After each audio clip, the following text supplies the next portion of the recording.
Bien-aimés dans le Seigneur, merci d'être venu dans cette émission. Vous êtes avec l'évangéliste Martin Théa de la mission évangélique Amour de Christ. Par la grâce du Seigneur, dans cette vidéo, nous allons parler de ce que dit la Bible sur la lecture de la parole de Dieu. Ce que la Bible enseigne par rapport à la lecture de la parole de Dieu. Quels sont les avantages de la lecture de la parole de Dieu? Et comment lire la parole de Dieu?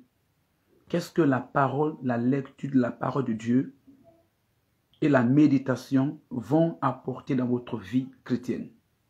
C'est ce que nous allons voir. Partagez la vidéo au maximum, aimez la vidéo et invitez vos bien-aimés. Je vous conseille de suivre toute la vidéo jusqu'à la fin pour comprendre tout l'enseignement et Dieu va vous bénir au nom puissant de Jésus-Christ. Prions. Père, au nom de Jésus-Christ, merci pour ma vie, pour la vie de ton fils, pour la vie de ta fille. Merci pour cette émission et pour ce moment que tu nous donnes de partager ta parole ensemble et de témoigner de toi. Je m'abandonne entre tes mains. Je voudrais que, Seigneur, tu me bénisses et que je sois un canal entre tes mains par lequel tu vas bénir, Seigneur, mon frère et ma soeur qui me suit maintenant. Attire ton peuple à toi. Toi qui as dit que nul ne peut venir à moi tant que le Père qui m'a envoyé ne l'attire. Merci, mon Dieu, et touche leur intelligence, ouvre les yeux afin qu'ils soient capables de comprendre ta parole et d'être bénis. Je lis toute puissance des ténèbres. Je réprimande tout esprit antéchrist. Je les résiste, tous ceux qui ne font pas la gloire de mon Seigneur Jésus-Christ. Je les lis et je les frustre au nom puissant de Jésus-Christ. Viens et règne dans nos cœurs, dans cette vidéo, dans la vie de tes enfants. Merci Jésus, merci mon roi, au nom puissant de Jésus-Christ que nous avons prié. Amen. Donc, bien aimé, je vous disais que dans cette vidéo, nous allons voir ensemble l'importance de la lecture de la parole de Dieu pour un chrétien, pour un enfant de Dieu, pour toute personne. Pour toute personne. Qu'est-ce que la méditation de la parole de Dieu? Qu'est-ce que la lecture de la parole de Dieu va apporter dans votre vie? Lorsque vous décidez de lire la parole de Dieu, lorsque vous décidez de méditer la parole de Dieu, qu'est-ce que cela va apporter dans votre vie? C'est ce que nous allons voir dans cette vidéo. C'est ce que nous allons voir dans cette vidéo. Avant de commencer, j'aimerais vous dire ceci, bien-aimés. Le message de la Bible a changé beaucoup de personnes. Comprenez cela et sachez cela. Si vous voulez changer de vie, je vous invite à lire la Bible et à appliquer ce que vous lisez dans la Bible. Le message de la Bible qui est la parole de Dieu. La Bible, le mot Bible veut dire parole de Dieu. Le message de cette Bible a changé des vies. La Bible a changé des hommes, des femmes, des jeunes, des enfants, des vieillards. La Bible a changé des villages, des quartiers, des villes, des nations. La Bible, qui est la parole de Dieu. Parce que ceux-là, ils ont décidé de lire la Bible et de pratiquer ce qui est écrit dedans. Ils ont décidé de faire de la Bible leur mode de vie, leur style de vie. Et cela a changé leur vie. Donc, je voudrais vous annoncer tout simplement que c'est ce que la méditation ou la lecture de la Bible va apporter dans votre vie.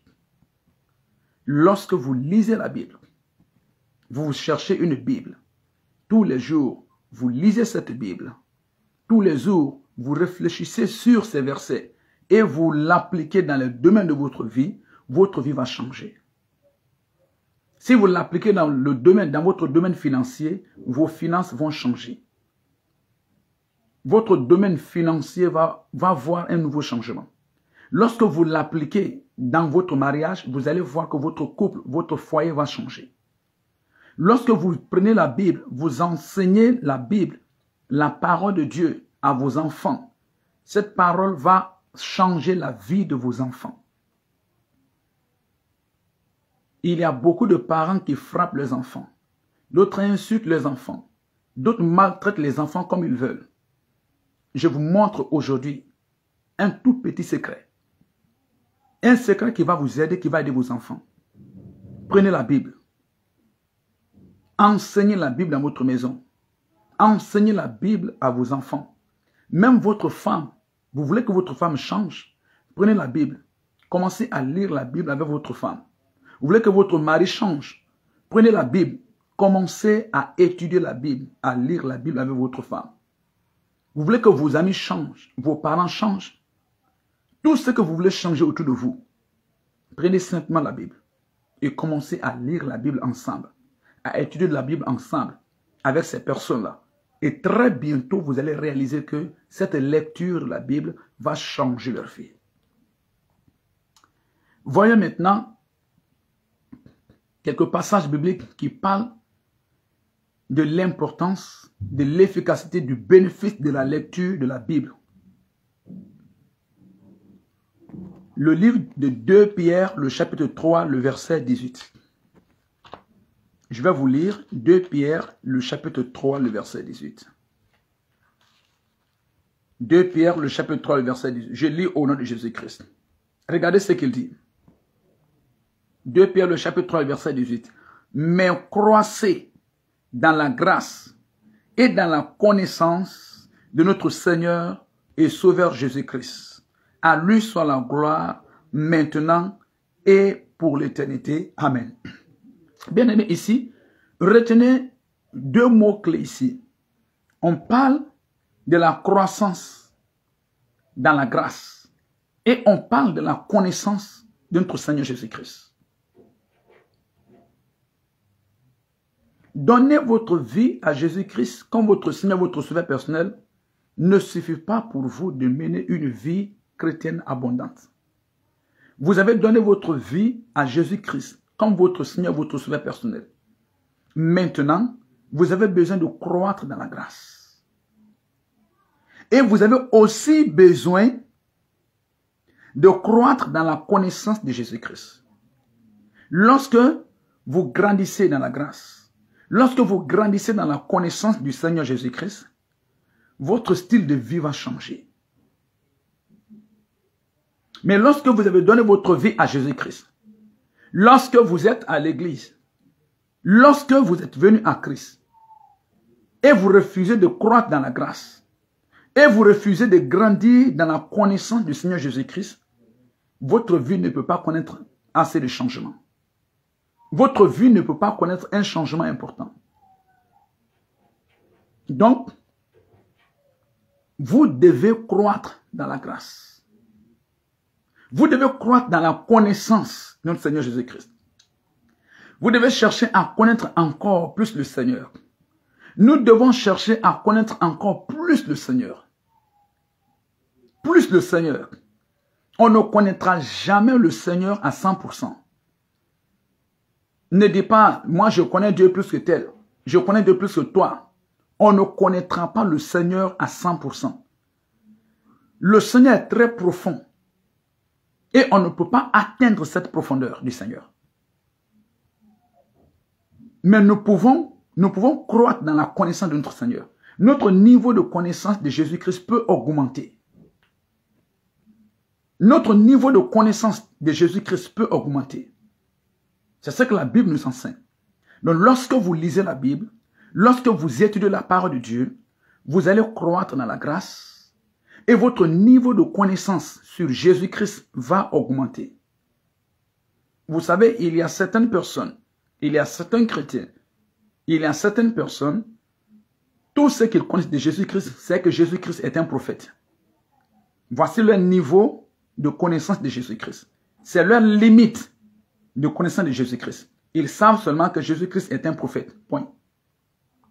Mais lorsque vous étudiez la Bible, vous commencez à lire la Bible, à étudier la Bible, vous allez comprendre que Jésus n'est pas seulement un prophète. Vous allez découvrir d'autres choses plus importantes sur la personnalité de Jésus-Christ.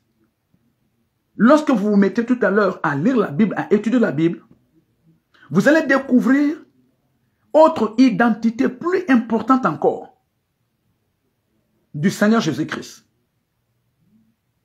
Donc la lecture de la Bible, la méditation de la Bible va augmenter votre connaissance de Jésus-Christ.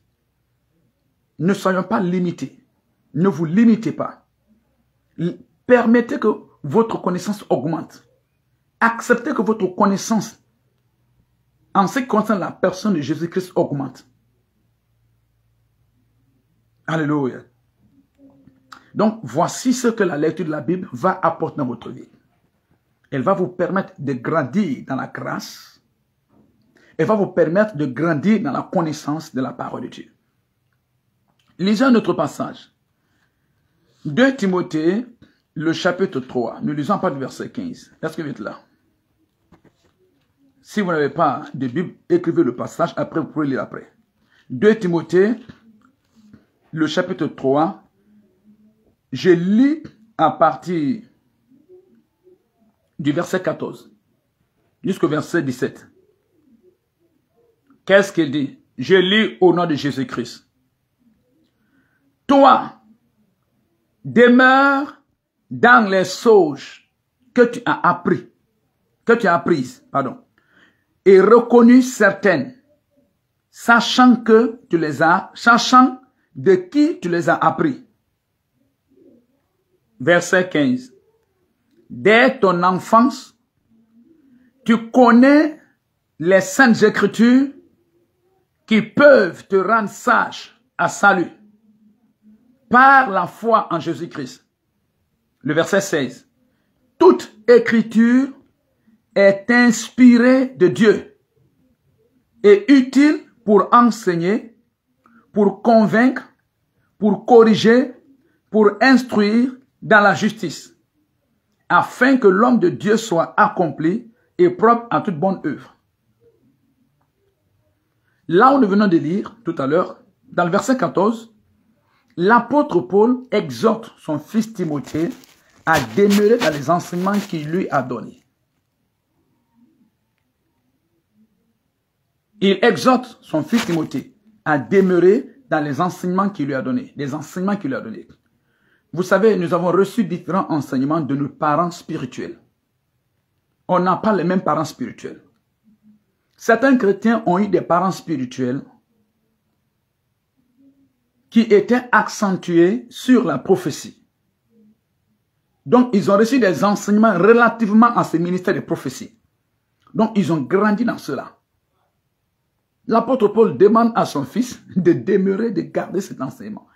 D'autres ont eu des parents spirituels qui étaient accentués sur la délivrance. Donc l'apôtre Paul exhorte ici son enfant à demeurer dans cet enseignement de délivrance. Certains de nous ont eu des parents spirituels qui étaient accentués seulement sur l'enseignement et l'étude de la parole de Dieu. Là-bas, on ne fait pas de prophétie. Là-bas, on ne fait pas de délivrance. L'apôtre Paul exhorte son fils Timothée à demeurer dans cet enseignement. Certains de nous ont eu des parents spirituels qui étaient accentués sur l'évangélisation. Ils ont grandi dans cette culture, gagné des âmes.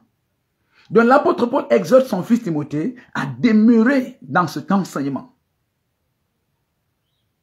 Parce qu'il a appris cela de Paul. Certains aussi ont grandi dans un environnement où il y a eu des miracles, ainsi de suite. Donc, la plupart d'entre nous, on n'a pas eu les mêmes parents spirituels. On n'a pas eu les mêmes parents spirituels. Nos parents spirituels n'ont pas reçu le même ministère. Ça ne veut pas dire que vous êtes plus mieux que les autres. Parce que vous fonctionnez dans la prophétie et les autres fonctionnent uniquement dans l'évangélisation. Ça ne veut pas dire que vous êtes mieux. Ce sont tous des ministères de Dieu. Ça ne veut pas dire que vous êtes mieux par rapport aux autres. Parce que vous évoluez dans la délivrance et les autres évoluent dans l'enseignement de la parole de Dieu. et vous pensez que vous êtes plus mieux que eux. Non, ça c'est une immaturité. Ça ne veut pas dire que vous êtes plus mieux que eux. Ça ne veut pas dire que vous êtes né de nouveau et ils ne sont pas nés de nouveau. Ou vous évoluez dans le miracle et les autres évoluent uniquement dans l'évangélisation, dans l'enseignement de la parole de Dieu. Et vous pensez que comme les autres ne font pas aussi des miracles, ils n'évoluent pas dans ce ministère de miracles, donc ils ne connaissent pas Dieu, ils ne sont pas nés de nouveau. C'est une immaturité. Regardez bien nos 5 doigts. Les 5 doigts là. Regardez la racine, les racines. Les 5 doigts ne commencent pas au même endroit. Et les 5 doigts n'ont pas le même niveau. Si les 5 doigts là commençaient au même endroit et étaient au même niveau, il serait difficile pour nous d'accomplir certaines activités. C'est parce qu'ils ne sont pas, les 5 doigts n'ont pas les mêmes commencements, les mêmes débuts. Ils n'ont pas les mêmes tailles que nous sommes capables d'accomplir parfaitement certaines œuvres avec les 5 doigts. Vous évoluez dans un ministère de délivrance, c'est bien, mais vous ne dépassez pas les autres. Vous évoluez dans un ministère de prophétie, c'est bien, mais vous ne dépassez pas les autres. Vous évoluez dans un ministère d'enseignement de la parole de Dieu, c'est bien, mais vous ne dépassez pas les autres. Vous évoluez dans un ministère d'évangélisation, c'est bien, mais vous ne dépassez personne. Tous ces 5-là, c'est des dons de Dieu. C'est Dieu qui a donné l'évangélisation, le ministère d'évangélisation. C'est Dieu qui a donné le ministère de l'enseignement. C'est Dieu qui a donné le ministère de la prophétie. C'est Dieu qui t'a donné ce ministère de délivrance, des miracles et de guérison. C'est Dieu qui t'a donné cela. Donc, parfois, il faut comprendre la culture de chacun, la culture des autres. Parce qu'il y en a qui veulent que tout le monde soit dans leur culture. Non. Donc, l'apôtre Paul, ici, exhorte son enfant à demeurer dans l'enseignement qu'il a reçu. Je demeure dans l'enseignement que j'ai reçu de mes parents spirituels. Je demeure dans l'enseignement que j'ai reçu de mes parents spirituels. Tu demeures dans l'enseignement que tu as reçu de tes parents spirituels. Alléluia. Dans le verset 15, il dit, dès ton enfance, tu connais les saintes écritures qui peuvent te rendre sage à salut par la foi en Jésus-Christ. Donc, dès son enfance, l'apôtre Paul l'enseignait la parole de Dieu. L'apôtre Paul enseignait la parole de Dieu à Timothée.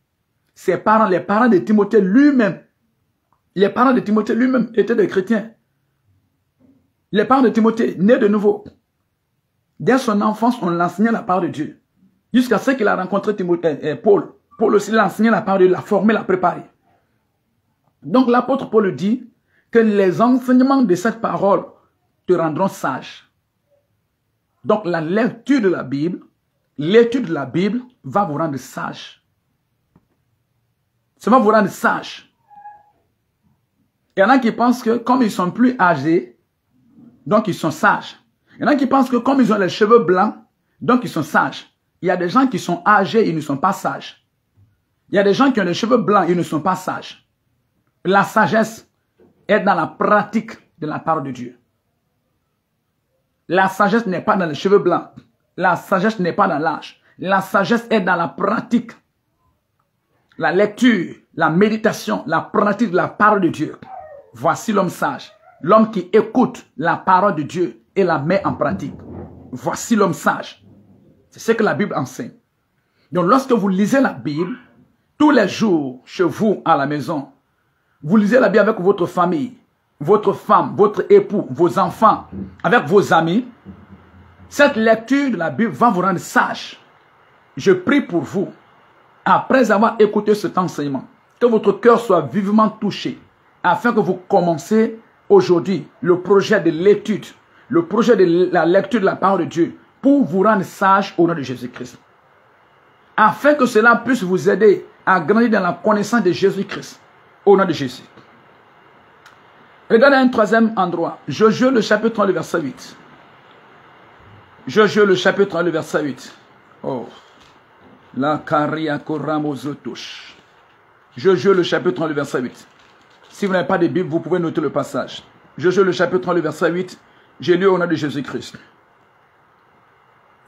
Que ce livre de la loi ne s'éloigne point de ta bouche. Médite-le jour et nuit pour agir fidèlement selon tout ce qui y est écrit. Car c'est alors que tu auras du succès dans tes entreprises. C'est alors que tu réussiras. Dans le livre de Josué, le chapitre 1, le verset 8, il est dit que ce livre ne s'éloigne point de ta bouche. Médite le jour et nuit. Méditer veut dire quoi? Méditer veut dire étudier, lire et penser là-dessus. Voir les avantages, les conséquences, les profits. Étudier, réfléchir, analyser. Faire repasser dans ton cœur, dans ton esprit, dans ton cœur, pour la mettre en pratique. C'est ce qu'on appelle méditer. Donc, si vous lisez juste comme un livre d'histoire, ainsi de suite, sans réfléchir, sans analyser, vous n'êtes pas en train de méditer. Donc, Dieu demande, il dit, médite le jour et nuit.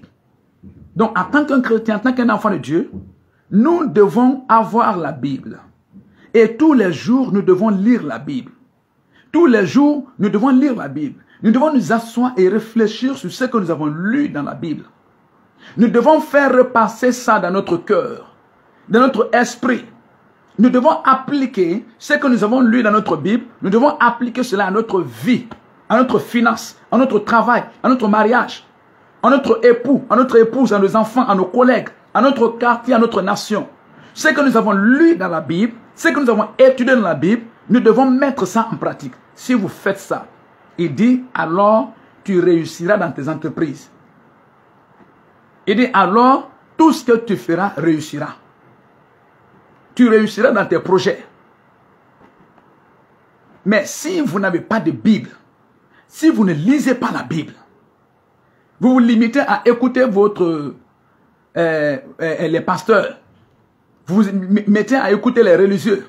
Vous, personnellement, vous n'avez pas de Bible. Il y a certains chrétiens comme ça. Hein? Il y a certains chrétiens comme ça. Ils n'ont pas de Bible. Ils ne lisent pas la Bible. Ce que leur pasteur a dit, c'est fini. Il se limite à ça. Ce n'est pas biblique. La Bible dit que nous devons éprouver les esprits s'ils sont de Dieu. Il y a même un exemple dans le livre des Actes des Apôtres. Il y a un exemple.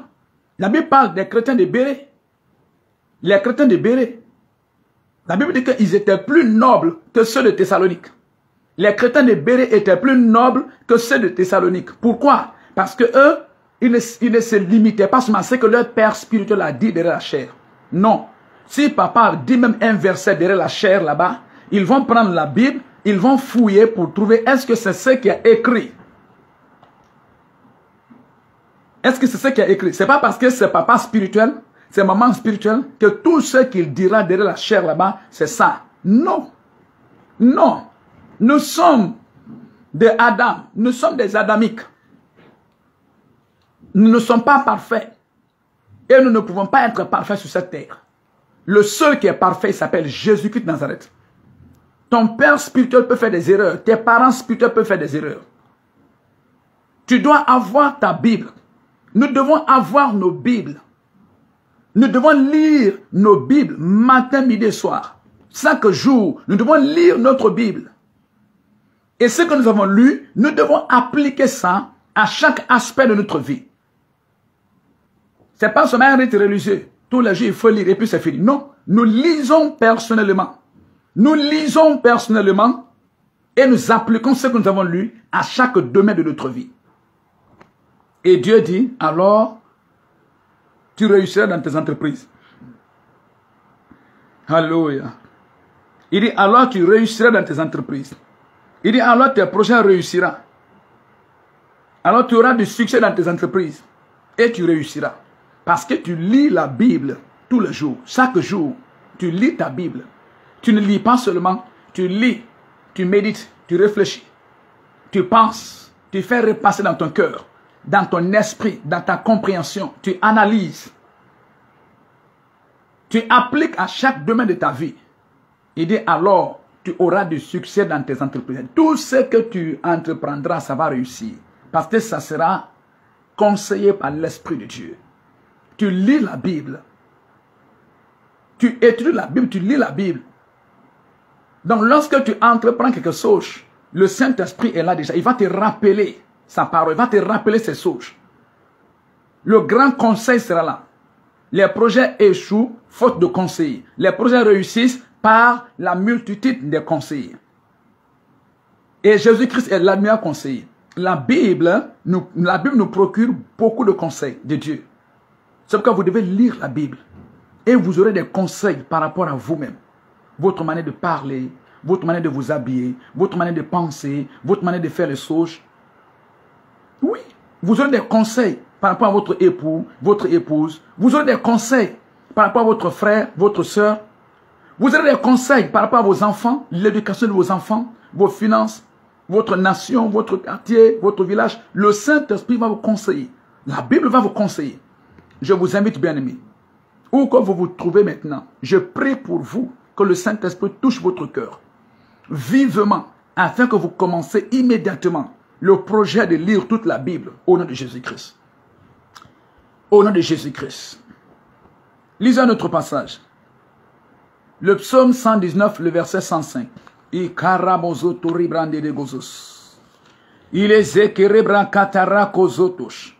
psaume 119, le verset 105. Je lis au nom de Jésus-Christ. Le psaume 119, le verset 105. Qu'est-ce qu'il dit? Ta parole est une lampe à mes pieds et une lumière sur mon sentier. Ta parole est une lampe à mes pieds et une lumière sur mon sentier. Donc lorsque vous lisez la Bible, vous étudiez la Bible, vous méditez la Bible tous les jours dans votre vie, de façon personnelle. Personnellement, c'est votre décision, ça vient de vous. Vous lisez la Bible, vous étudiez la Bible tous les jours de votre vie est éclairée. Vous serez comme si un homme qui marche la nuit avec une torche. Avec une torche. Avec une lampe à ses pieds. Mais lorsque vous ne lisez pas la Bible, lorsque vous n'avez pas la Bible, vous ne lisez pas la Bible, vous ne méditez pas la Bible, la parole de Dieu, vous ressemblez à un homme qui marche la nuit sans torche. Vous allez cogner vos pieds. Vous allez tomber dans les fosses.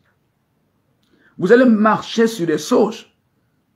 Parce que vous marchez la nuit sans lumière, sans torche.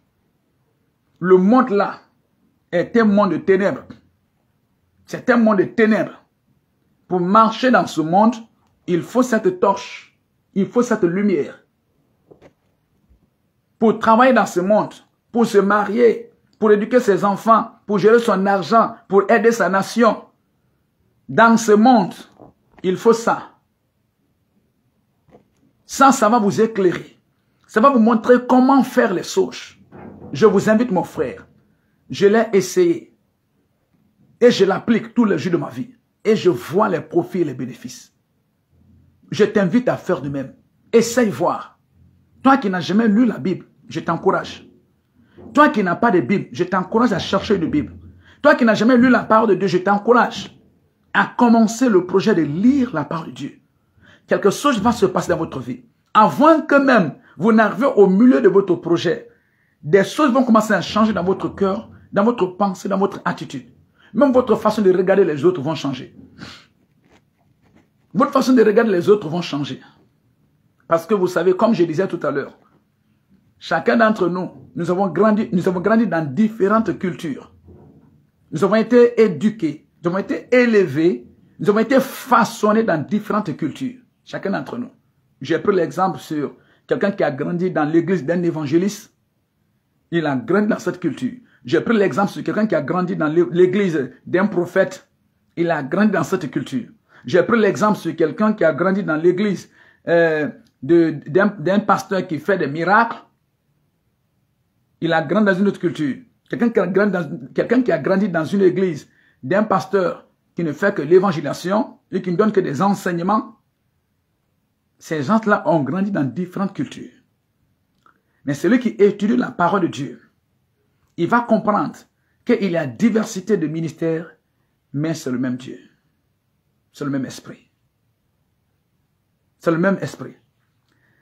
Lorsque vous étudiez la Bible, vous allez comprendre pourquoi certaines personnes accordent de l'importance, trop d'importance à certaines situations et d'autres par contre n'accordent pas trop d'importance à certaines situations.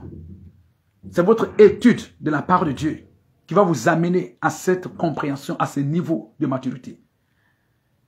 Pas seulement vous recevez, vous étudiez la Bible, la part de Dieu. Vous allez arriver à un niveau où votre manière de regarder les autres, votre manière de voir les autres, ça va changer. Ça va changer. Vous allez commencer à voir que votre manière de voir les autres va changer. Donc je vous invite, commencez le projet de lire la Bible. Commencez le projet d'étudier la Bible. Commencez le projet d'étudier la parole de Dieu. Et Dieu va vous bénir au nom de Jésus-Christ. Et votre vie va changer au nom de Jésus-Christ. Lancez-vous ces défis. Avant 1 mois, avant 2 mois, avant 3 mois, avant 6 mois, avant la fin de cette année, il faut que je lise la Bible. Il faut que je lise les 4 évangiles. Il faut que je lise le Nouveau Testament. Il faut que je lise l'Ancien Testament. Il faut que j'étudie l'évangile de Matthieu, le livre de Daniel. Lancez-vous ces défis. Faites ce projet. Commencez et terminez. Parce qu'il y a certains qui commencent qui ne terminent jamais. Ça, c'est une mauvaise habitude. Ils commencent, ils ne terminent jamais. Commencez et terminez. Et vous allez voir ce que Dieu va faire dans votre vie. C'est une lampe. Lorsque vous lisez la Bible, vous lisez la parole de Dieu, votre vie est éclairée.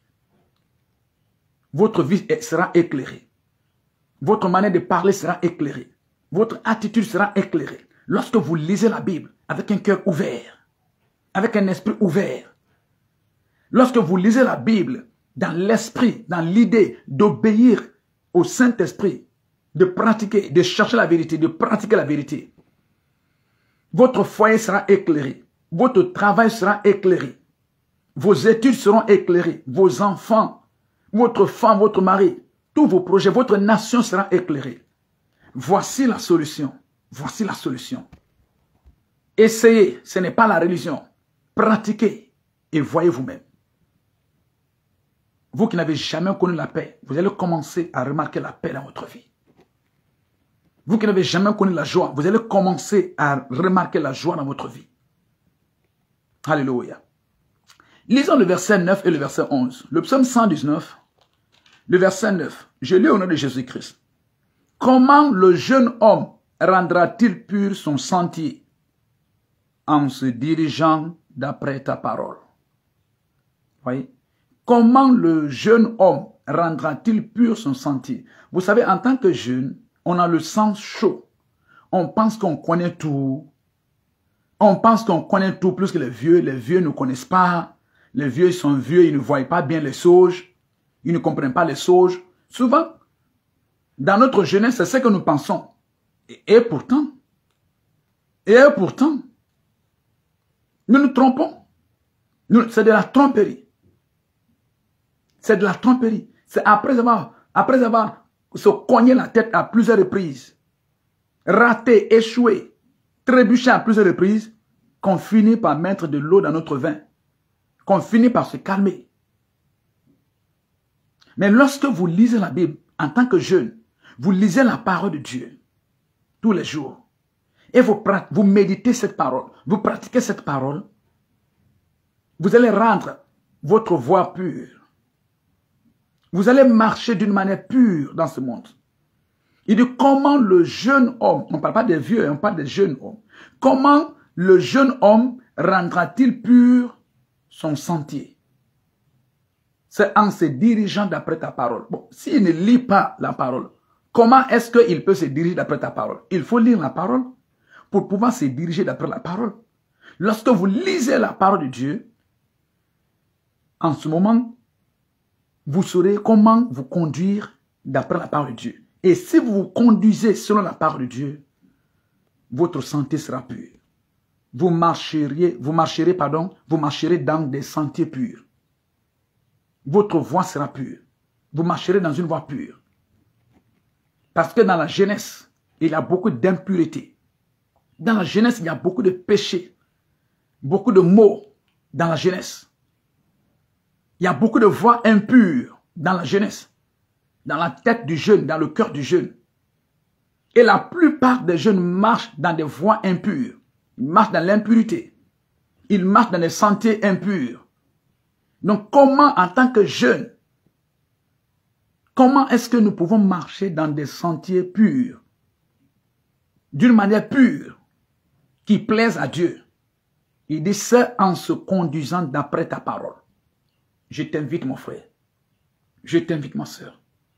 Mets ta Bible dans ton sac. Mets ta Bible dans ton sac. Monte et descends avec ta Bible. Même dans ton lieu de travail. Je dis pas pendant les heures de travail. Hein, mais pendant les heures de pause. Prends 5 minutes. Lis un verset. Médite ce verset. Et cherche à appliquer ce verset dans le domaine de ta vie.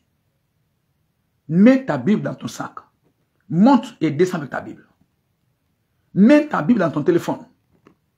Même dans ton lit, tu es couché. La Bible est dans le téléphone. Lis ta Bible.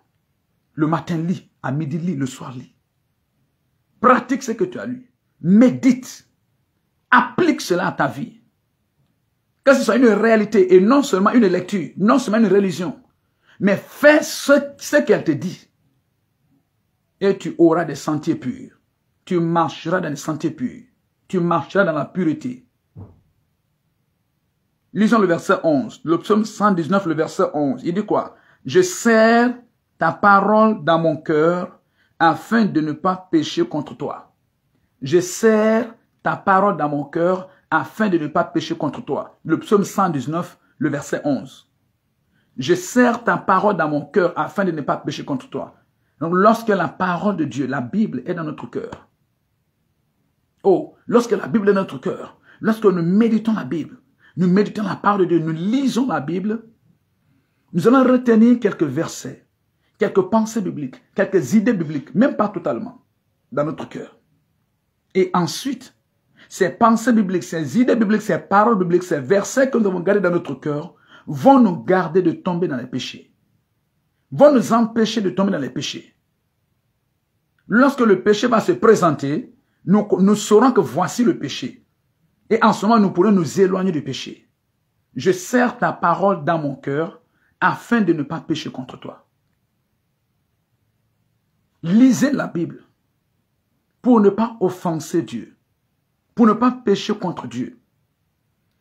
Certains hommes qui ont péché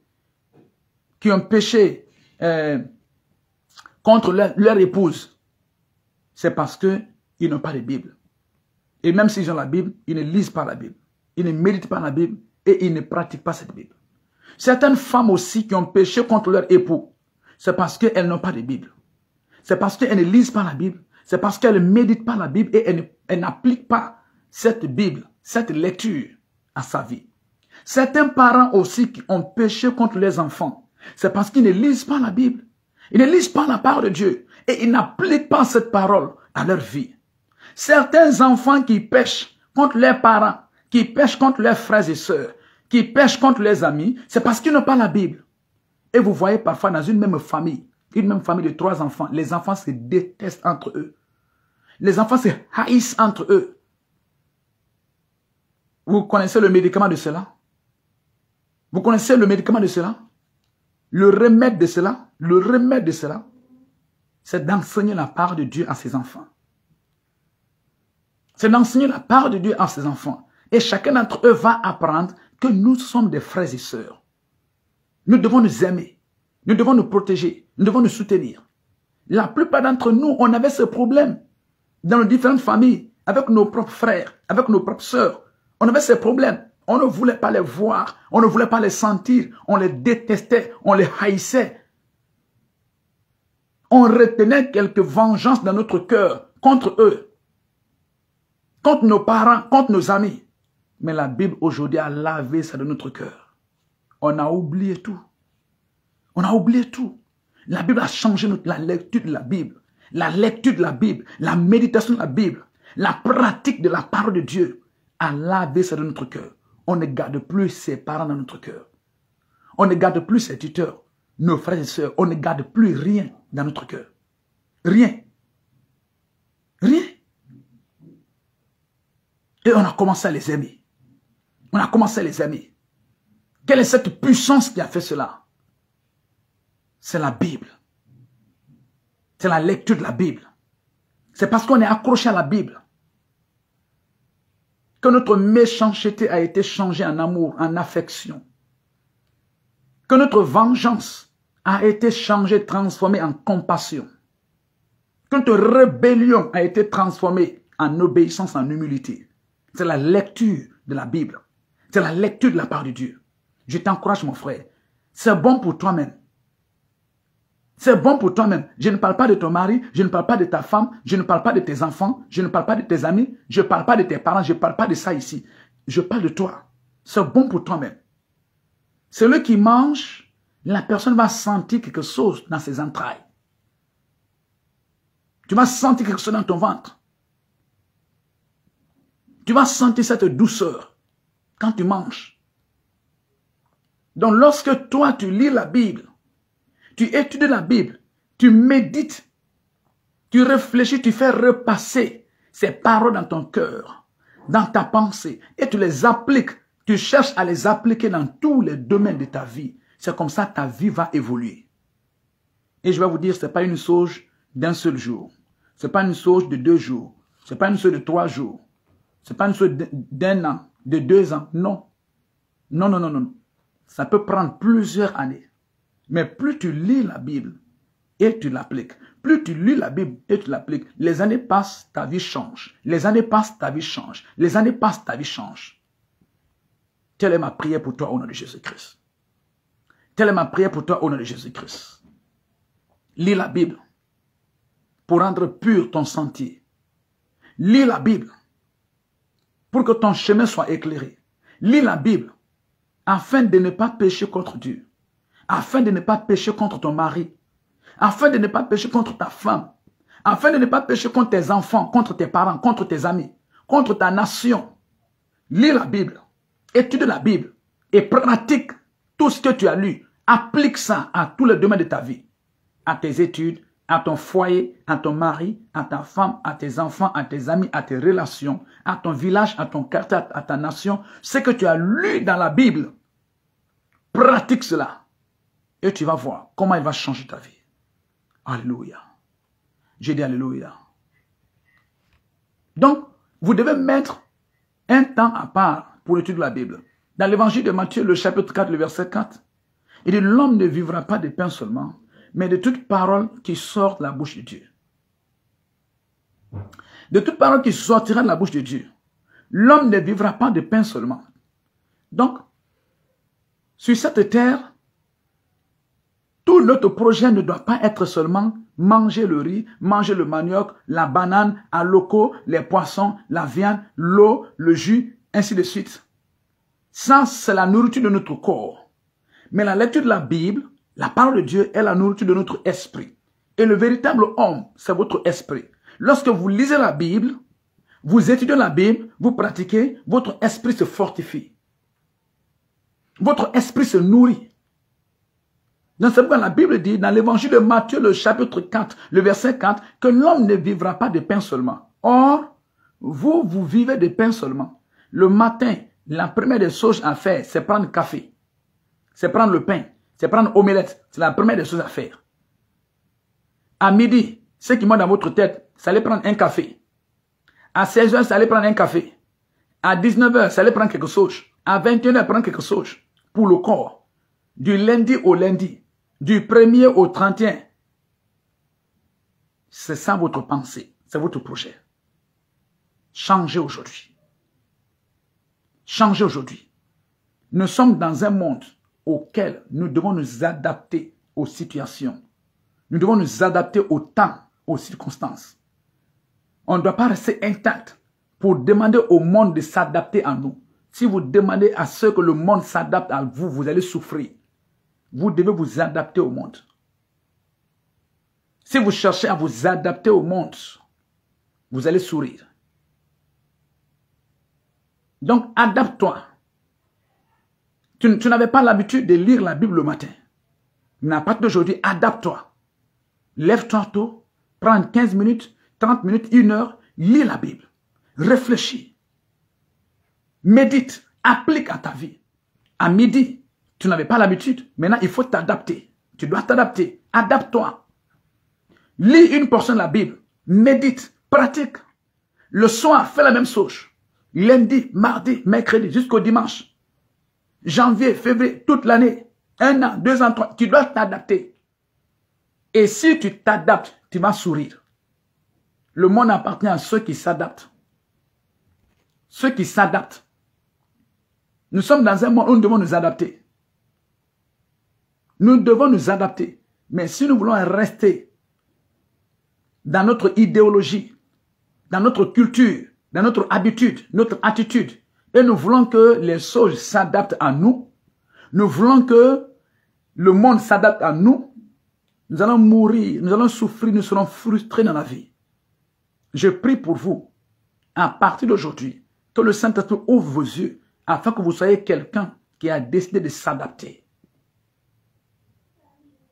Quelqu'un qui n'avait pas l'habitude de lire la Bible, le matin, à midi, le soir. Je prie pour toi. Tu reçois la force maintenant au nom de Jésus-Christ. Tu reçois la force maintenant au nom de Jésus-Christ. Quelqu'un qui n'avait pas envie, parce qu'il y en a qui détestent cela. Quelqu'un qui n'avait pas envie de lire la Bible, de toucher même la Bible. Je prie pour toi. Cet esprit qui déteste la lecture de la Bible.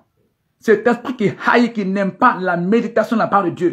Je lis et je chasse cet esprit de ta vie au nom de Jésus-Christ.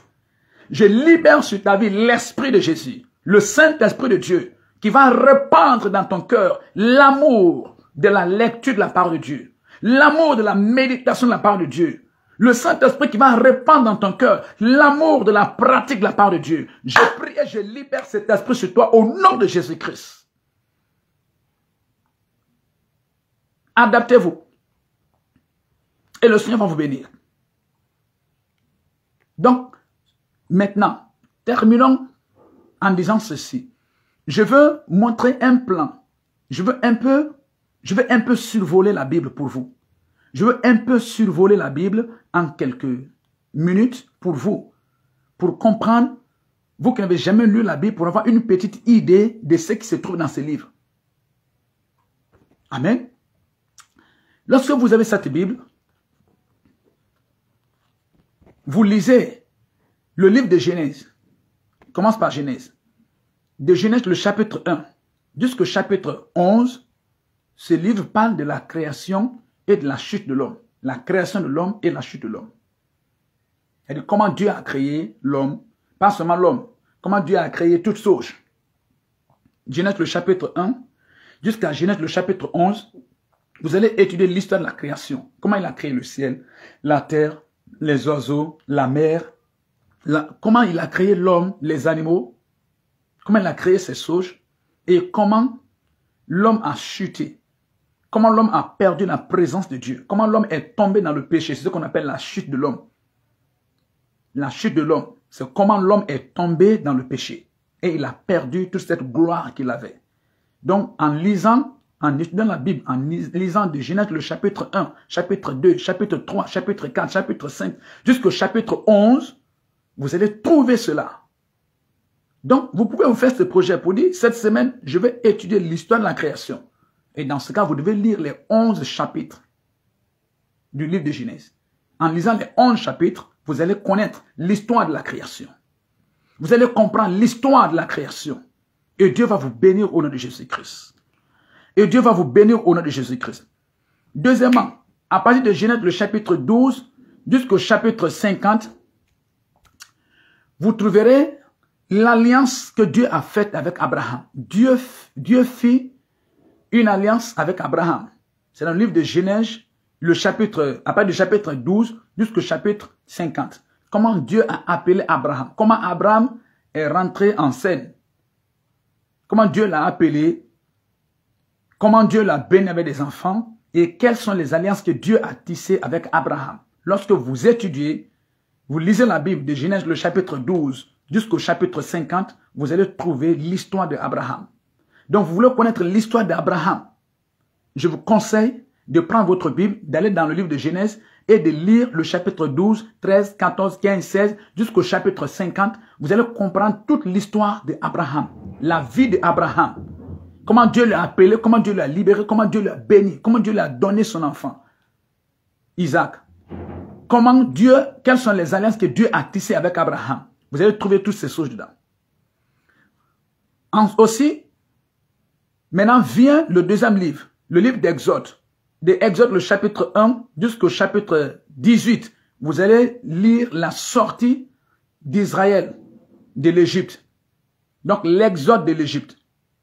Comment le peuple d'Israël, les enfants d'Abraham là, les enfants de Jacob qui sont montés en Israël, en Égypte, qui étaient devenus esclaves, quelle était leur vie et comment ils sont sortis de l'Égypte. En lisant le livre d'Exode, c'est le deuxième livre de la Bible, du chapitre 1 au chapitre 18, vous allez trouver cela. Ensuite, vient la troisième partie d'Exode, le chapitre 19 et tout le livre de Lévitique. Exode, le chapitre 19 et tout le livre de Lévitique, lorsque vous lisez cela, vous allez trouver l'histoire de l'alliance au mont Sinaï. L'alliance que Dieu a tissée entre lui et Israël sur le mont Sinaï. Ici, Dieu leur a communiqué la culture du ciel.